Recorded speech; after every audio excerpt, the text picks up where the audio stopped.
Part V of The Prince, by Niccolo Machiavelli, translated by W.K. Marriott. This recording is in the public domain. Read by Bob Neufeld. Chapter 18. Concerning the way in which princes should keep faith. Every one admits how praiseworthy it is in a prince to keep faith, and to live with integrity and not with craft. Nevertheless, our experience has been that those princes who have done great things have held good faith of little account, and have known how to circumvent the intellect of men by craft, and in the end have overcome those who have relied on their word. You must know that there are two ways of contesting, the one by the law, the other by force. The first method is proper to men, the second to beasts. But because the first is frequently not sufficient, it is necessary to have recourse to the second. Therefore it is necessary for a prince to understand how to avail himself of the beast and the man. This has been figuratively taught to princes by ancient writers, who describe how Achilles and many other princes of old were given to the centaur Chiron to nurse, who brought them up in his discipline, which means solely that, as they had for a teacher one who was half beast and half man, so it is necessary for a prince to know how to make use of both natures, and that one without the other is not durable. A prince, therefore, being compelled knowingly to adopt the beast, ought to choose the fox and the lion, because the lion cannot defend himself against snares, and the fox cannot defend himself against wolves. Therefore it is necessary to be a fox to discover the snares, and a lion to terrify the wolves. Those who rely simply on the lion do not understand what they are about. Therefore a wise lord cannot, nor ought he to, keep faith when such observance may be turned against him, and when the reasons that cause him to pledge it exist no longer. If men were entirely good, this precept would not hold. But because they are bad, and will not keep faith with you, you too are not bound to observe it with them. Nor will there ever be wanting to a prince legitimate reasons to excuse this non-observance. Of this, endless modern examples could be given, showing how many treaties and engagements have been made void and of no effect through the faithlessness of princes, and he who has known best how to employ the fox has succeeded best. But it is necessary to know well how to disguise this characteristic, and to be a great pretender and dissembler, and men are so simple and so subject to present necessities that he who seeks to deceive will always find some one who will allow himself to be deceived. One recent example I cannot pass over in silence. Alexander VI did nothing else but deceive men, nor ever thought of doing otherwise, and he always found victims. For there never was a man who had greater power in asserting, or with greater oaths would affirm a thing, yet would observe it less. Nevertheless his deceits always succeeded according to his wishes, because he well understood this side of mankind. Therefore it is unnecessary for a prince to have all the good qualities I have enumerated, but it is very necessary to appear to have them. And I shall dare to say this also, that to have them and always to observe them is injurious, and that to appear to have them is useful. To appear merciful, faithful, humane, religious, upright, and to be so, but with a mind so framed that should you require not to be so, you may be able and know how to change to the opposite. And you have to understand this, that a prince, especially a new one, cannot observe all these things for which men are esteemed, being often forced, in order to maintain the state, to act contrary to fidelity, friendship, humanity, and religion. Therefore it is necessary for him to have a mind ready to turn itself accordingly as the winds and variations of fortune force it, yet, as I have said before, not to diverge from the good if he can avoid doing so, but if compelled, then to know how to set about it. For this reason a prince ought to take care that he never lets anything slip from his lips that is not replete with the above-named 5 qualities, that he may appear to him who sees and hears him altogether merciful, faithful, humane, upright, and religious.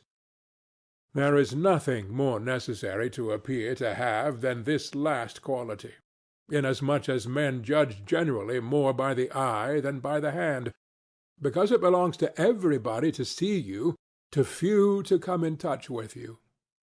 Every one sees what you appear to be. Few really know what you are.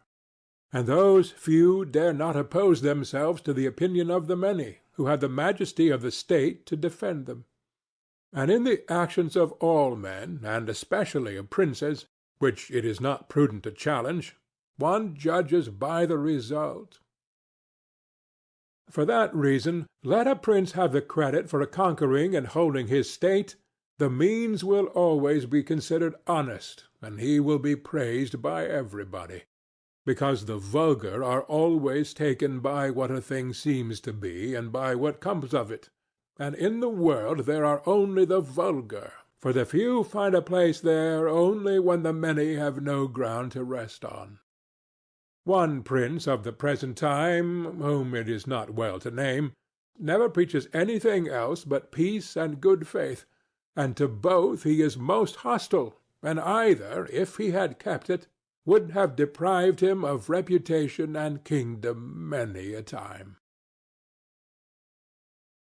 Chapter 19. That one should avoid being despised and hated. Now, concerning the characteristics of which mention is made above, I have spoken of the more important ones. The others I wish to discuss briefly under this generality, that the prince must consider, as has been in part said before, how to avoid those things which will make him hated or contemptible. And as often as he shall have succeeded, he will have fulfilled his part, and he need not fear any danger in other reproaches. It makes him hated above all things, as I have said, to be rapacious, and to be a violator of the property and women of his subjects, from both of which he must abstain. And when neither their property nor their honor is touched, the majority of men live content, and he has only to contend with the ambition of a few, whom he can curb with ease in many ways. It makes him contemptible to be considered fickle, frivolous, effeminate, mean-spirited, irresolute, from all of which a prince should guard himself as from a rock. And he should endeavor to show in his actions greatness, courage, gravity, and fortitude. And in his private dealings with his subjects let him show that his judgments are irrevocable, and maintain himself in such reputation that no one can hope either to deceive him or to get round him. The prince is highly esteemed who conveys this impression of himself, and he who is highly esteemed is not easily conspired against. For, provided it is well known that he is an excellent man and revered by his people, he can only be attacked with difficulty. For this reason a prince ought to have 2 fears, one from within, on account of his subjects, the other from without, on account of external powers. From the latter he is defended by being well armed and having good allies, and if he is well armed he will have good friends, and affairs will always remain quiet within when they are quiet without, unless they should have been already disturbed by conspiracy. And even should affairs outside be disturbed, if he has carried out his preparations, and has lived as I have said, as long as he does not despair, he will resist every attack, as I said Nabis the Spartan did. But concerning his subjects, when affairs outside are disturbed, he has only to fear that they will conspire secretly, from which a prince can easily secure himself by avoiding being hated and despised, and by keeping the people satisfied with him, which it is most necessary for him to accomplish, as I said above at length.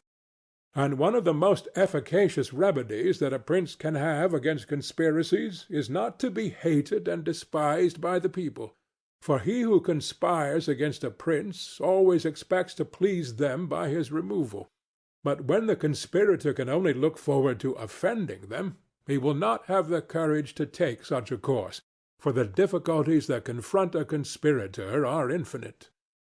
And as experience shows, many have been the conspiracies, but few have been successful, because he who conspires cannot act alone, nor can he take a companion except from those whom he believes to be malcontents.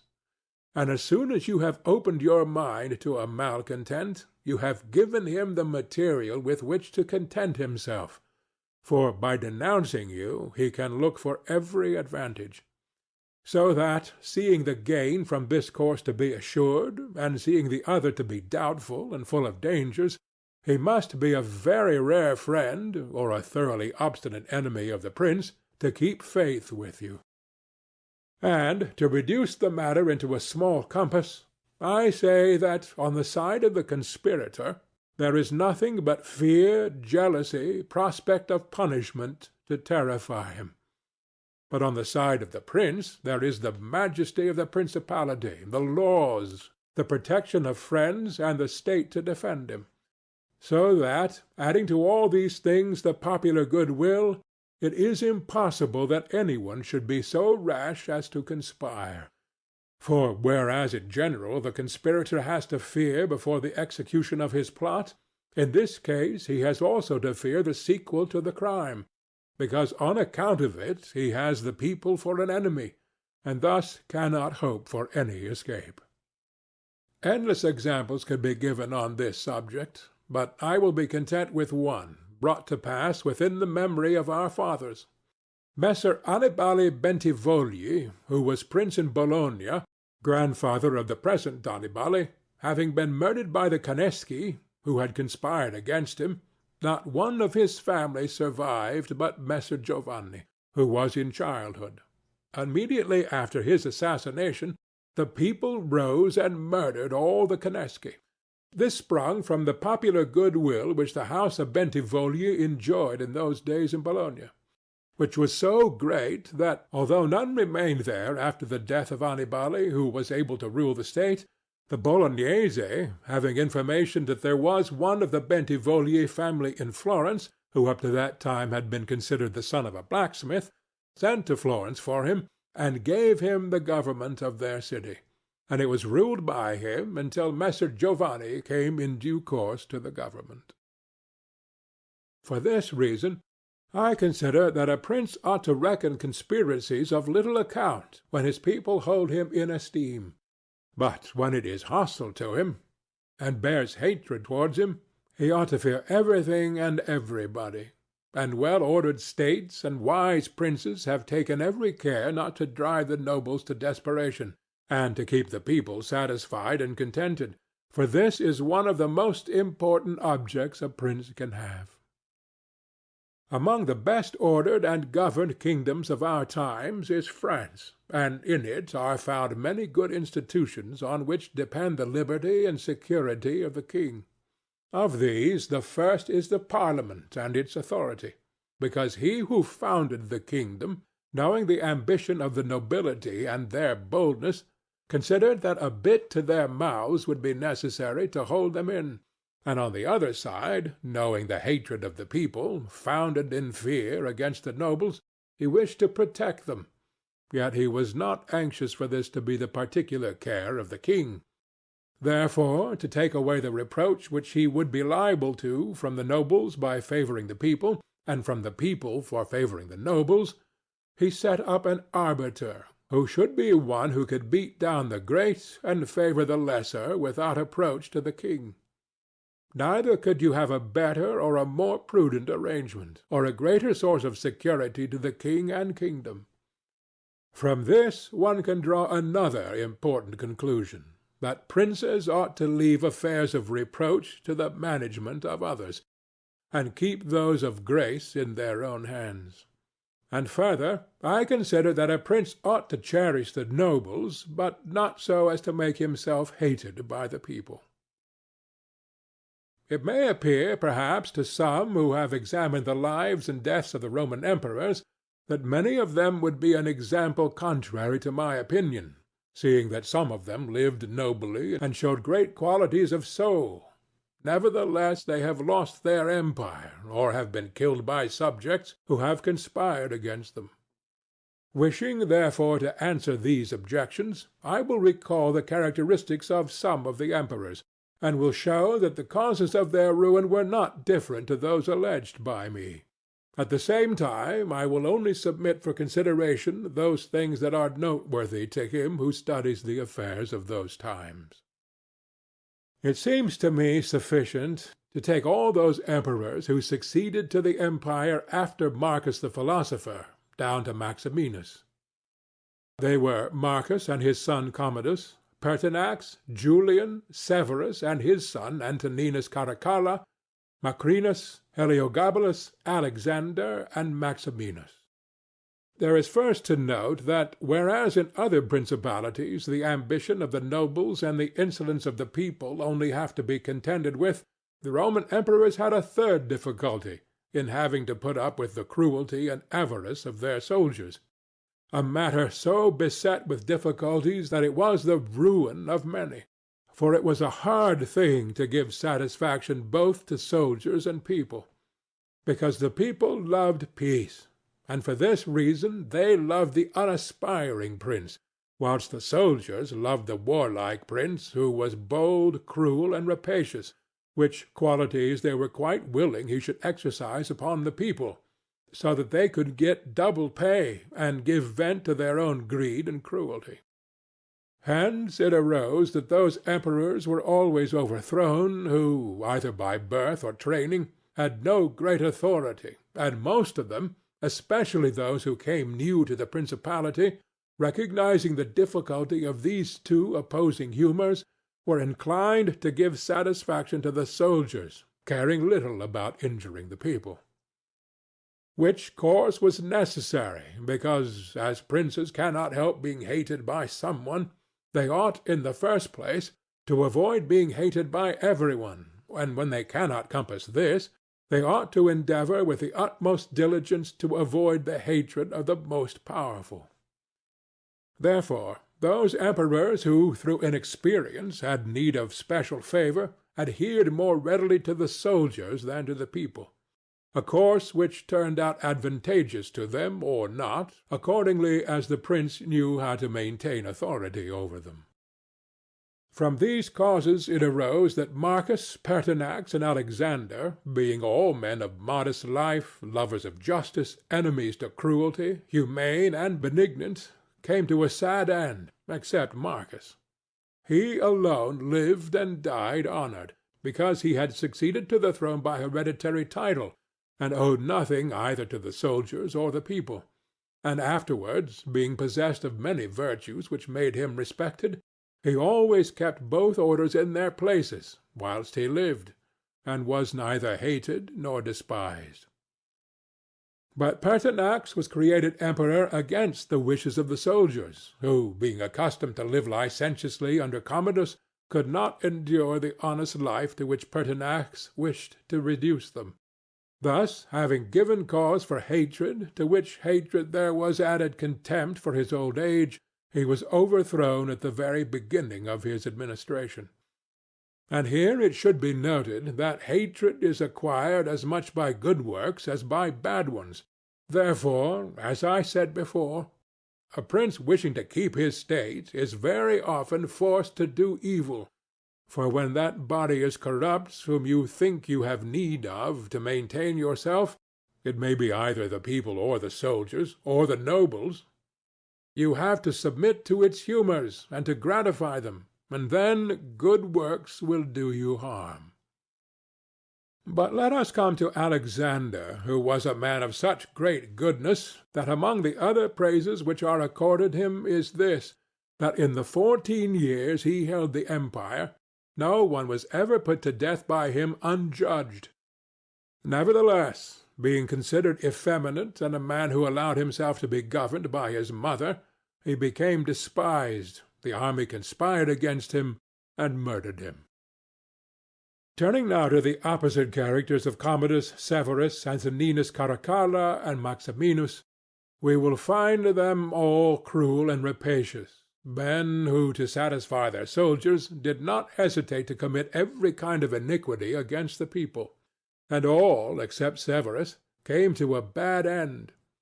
But in Severus there was so much valor that, keeping the soldiers friendly, although the people were oppressed by him, he reigned successfully, for his valor made him so much admired in the sight of the soldiers and people that the latter were kept in a way astonished and awed, and the former respectful and satisfied. And because the actions of this man, as a new prince, were great, I wish to show briefly that he knew well how to counterfeit the fox and the lion, which natures, as I said above, it is necessary for a prince to imitate. Knowing the sloth of the Emperor Julian, he persuaded the army in Sclavonia, of which he was captain, that it would be right to go to Rome and avenge the death of Pertinax, who had been killed by the Praetorian soldiers. And under this pretext, without appearing to aspire to the throne, he moved the army on Rome, and reached Italy before it was known that he had started. On his arrival at Rome, the Senate, through fear, elected him emperor and killed Julian. After this there remained for Severus, who wished to make himself master of the whole empire, one in Asia, where Niger, head of the Asiatic army, had caused himself to be claimed emperor, and the other in the west, where Albinus was, who also aspired to the throne. And as he considered it dangerous to declare himself hostile to both, he decided to attack Niger, and to deceive Albinus. To the latter he wrote that, being elected emperor by the Senate, he was willing to share that dignity with him, and sent him the title of Caesar, and moreover that the Senate had made Albinus his colleague, which things were accepted by Albinus as true. But after Severus had conquered and killed Niger, and settled oriental affairs, he returned to Rome and complained to the Senate that Albinus, little recognizing the benefits that he had received from him, had by treachery sought to murder him, and for this ingratitude he was compelled to punish him. Afterwards he sought him out in France, and took from him his government and life. He who will, therefore, carefully examine the actions of this man will find him a most valiant lion and a most cunning fox. He will find him feared and respected by everyone, and not hated by the army.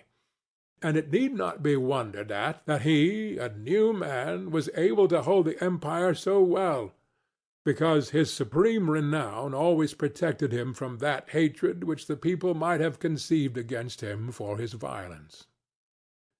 But his son Antoninus was a most eminent man, and had very excellent qualities, which made him admirable in the sight of the people and acceptable to the soldiers, for he was a warlike man, most enduring of fatigue, a despiser of all delicate food and other luxuries, which caused him to be loved by the armies. Nevertheless, his ferocity and cruelties were so great and so unheard of that after endless single murders he killed a large number of people of Rome and all those of Alexandria. He became hated by the whole world, and also feared by those he had around him, to such an extent that he was murdered in the midst of his army by a centurion.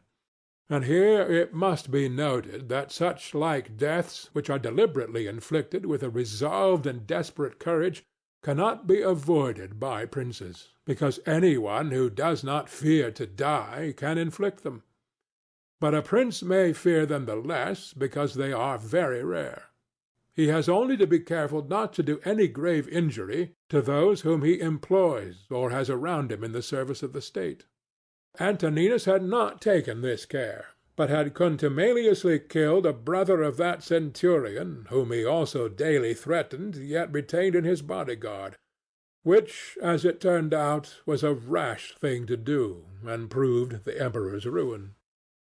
But let us come to Commodus, to whom it should have been very easy to hold the empire, for, being the son of Marcus, he had inherited it, and he had only to follow in the footsteps of his father to please his people and soldiers. But being by nature cruel and brutal, he gave himself up to amusing the soldiers and corrupting them, so that he might indulge his rapacity upon the people. On the other hand, not maintaining his dignity, often descending to the theatre to compete with gladiators, and doing other vile things, little worthy of the imperial majesty, he fell into contempt with the soldiers, and being hated by one party and despised by the other, he was conspired against and was killed. It remains to discuss the character of Maximinus. He was a very warlike man, and the armies, being disgusted with the effeminacy of Alexander, of whom I have already spoken, killed him, and elected Maximinus to the throne. This he did not possess for long, for two things made him hated and despised. The one, his having kept sheep in Thrace, which brought him into contempt, it being well known to all and considered a great indignity by every one, and the other, his having at the accession to his dominions deferred going to Rome and taking possession of the imperial seat. He had also gained a reputation for the utmost ferocity by having, through his prefects in Rome and elsewhere in the empire, practised many cruelties, so that the whole world was moved to anger at the meanness of his birth and to fear at his barbarity. First Africa rebelled, then the Senate with all the people of Rome, and all Italy conspired against him, to which may be added his own army.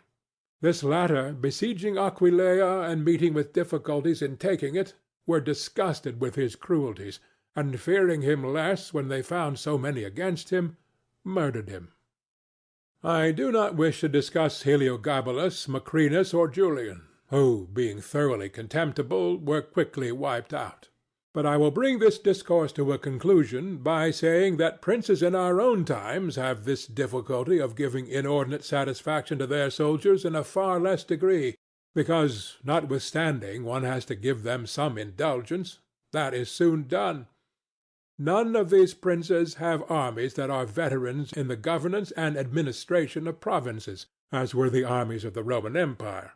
And whereas it was then more necessary to give satisfaction to the soldiers than to the people, it is now more necessary to all princes, except the Turk and the Soldan, to satisfy the people rather than the soldiers, because the people are the more powerful. From the above I have excepted the Turk, who always keeps round him 12,000 infantry and 15,000 cavalry, on which depend the security and strength of the kingdom. And it is necessary that, putting aside every consideration for the people, he should keep them his friends. The kingdom of the Soldan is similar. Being entirely in the hands of soldiers, it follows again that, without regard to the people, he must keep them his friends. But you must note that the state of the Soldan is unlike all other principalities, for the reason that it is like the Christian pontificate, which cannot be called either an hereditary or a newly formed principality, because the sons of the old prince are not the heirs, but he who is elected to that position by those who have authority, and the sons remain only noblemen. And this being an ancient custom, it cannot be called a new principality, because there are none of those difficulties in it that are met with in new ones. For although the prince is new, the constitution of the state is old, and it is framed so as to receive him as if he were its hereditary lord. But, returning to the subject of our discourse, I say that whoever will consider it will acknowledge that either hatred or contempt has been fatal to the above-named emperors, and it will be recognized also how it happened that, a number of them acting in one way and a number in another, only one in each way came to a happy end, and the rest to unhappy ones. Because it would have been useless and dangerous for Pertinax and Alexander, being new princes, to imitate Marcus, who was heir to the principality, and likewise it would have been utterly destructive to Caracalla, Commodus, and Maximinus to have imitated Severus, they not having sufficient valor to enable them to tread in his footsteps.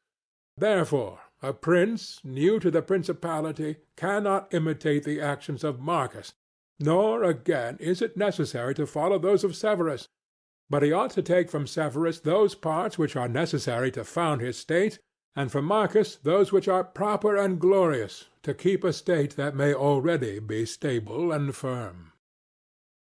Part 6.